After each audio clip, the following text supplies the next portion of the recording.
Feudal Japan, a land of honor, intrigue, and samurai mastery.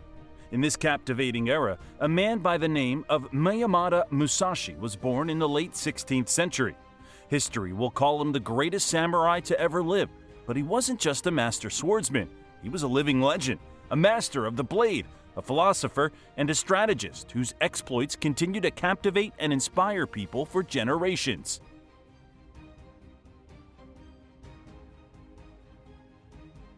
Born in 1584 in the Harima province of Feudal Japan, Miyamoto Musashi is a tale of adversity, determination, and the forging of a legendary warrior. While details about his early years are limited, texts often describe him as a young man with a tumultuous character, great willpower, and physically very developed for his age. His uncle insisted that he study the arts of the warrior, and this, together with his physical development and his violent nature, meant that he soon found himself involved in combat. As Musashi explains, "From my earliest youth my heart leaned toward the way of the warrior."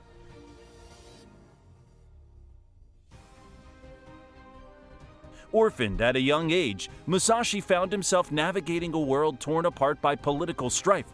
In his pursuit of martial excellence, he eschewed the conventional path and became a wandering swordsman, immersing himself in the rigorous discipline of the samurai arts. According to the introduction of the Book of Five Rings, written by himself, Musashi states that his first successful duel was at the age of 13 against a samurai named Arima Kihei.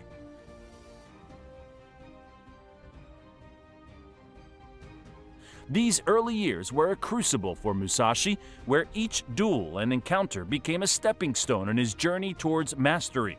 It was during this time that he developed and refined his distinctive two-sword style, Nighten Ichi-Ru, two heavens as one, demonstrating an unprecedented skill and tactical brilliance. Before we continue, please note that 99% of our viewers are not subscribed to the channel. If you enjoy our videos, please consider subscribing, as this motivates us to create new videos while we explore history together.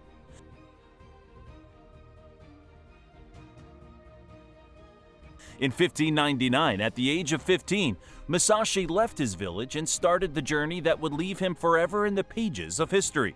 His duels in feudal Japan were the stuff of legend, weaving a tale of unmatched skill, strategic brilliance, and unyielding determination.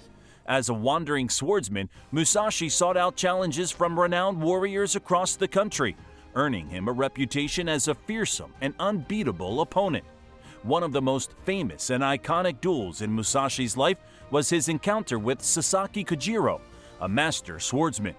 The duel, which took place on the small island of Ganrajima in 1612, is often romanticized and has become the stuff of legend, contributing to the mystique surrounding Musashi's life. Both warriors were highly skilled, but their styles and philosophies diverged. Sasaki Kojiro, often referred to as Ganryu, was known for his elegant and precise technique with the nodachi, a weapon longer than the traditional katana. He was associated with the Yoshoka school of swordsmanship, and his skill and reputation had garnered him considerable acclaim. Musashi, on the other hand, was a practitioner of Niiten Ichi-Ru, a style he developed himself that involved dual-wielding a katana. Musashi's approach was pragmatic and unconventional, incorporating elements of strategy and psychological warfare into his fighting style. The circumstances leading to the duel were complex and involved personal disputes, rivalries, and challenges issued between the two swordsmen. The duel itself is said to have been brief but intense. Musashi, renowned for his unorthodox tactics, arrived late for the confrontation, deliberately provoking Kojiro. As the duel began, Musashi revealed a carved oar, a weapon he had fashioned from a boat oar in place of his traditional swords. In the clash that followed, Musashi used his unconventional weapon to his advantage, exploiting Kojiro's longer nodachi. The story goes that Musashi dodged Kojiro's initial strike, closing the distance and striking him down with a single, well-timed blow. The outcome of the duel solidified Musashi's reputation as a master strategist and swordsman. This legendary duel was just one episode in Miyamoto Musashi's extensive career, but it stands out as a defining moment that encapsulates his skill, ingenuity, and commitment to his unique martial philosophy. His unconventional approach to dueling, coupled with his ability to adapt and innovate in the heat of battle, set him apart from his contemporaries. His skill and physical prowess earned him the designation of Kensai, a Japanese honorary title given to a warrior of legendary skill in swordsmanship, which translates to Sword Saint. Each confrontation became a canvas upon which he painted his legacy, solidifying his status as the Sword Saint and a master of the martial arts.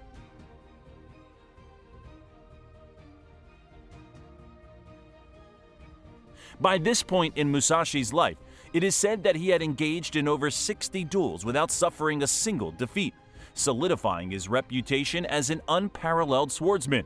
However, as he entered his later years, he shifted his focus from the pursuit of personal glory to a contemplative and philosophical outlook.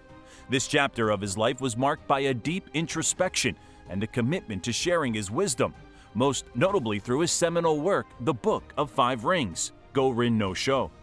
One of the key aspects of Musashi's later life was his decision to become a ronin, a masterless samurai. This choice allowed him the freedom to travel, reflect, and refine his martial philosophy. Musashi's wandering lifestyle is believed to have influenced the development of his unique perspective on strategy and life, as he encountered various schools of martial arts and engaged in intellectual exchanges with other warriors. In the early 1640s, Musashi began to compile his thoughts on strategy, tactics, and philosophy into a comprehensive work known as the Book of Five Rings. This text is a treatise on martial strategy and philosophy divided into 5 books: Earth, Water, Fire, Wind, and Void. Each book corresponds to a different element and provides insights into various aspects of strategy, not only in the context of swordsmanship, but also as a guide to life. The Book of Five Rings is more than a manual for mastering the sword. It is a guide to understanding the fundamental principles that govern success in any endeavor.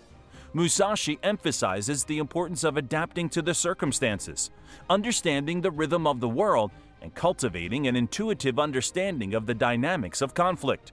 His philosophy extends beyond the battlefield, offering lessons in leadership, decision-making, and personal development.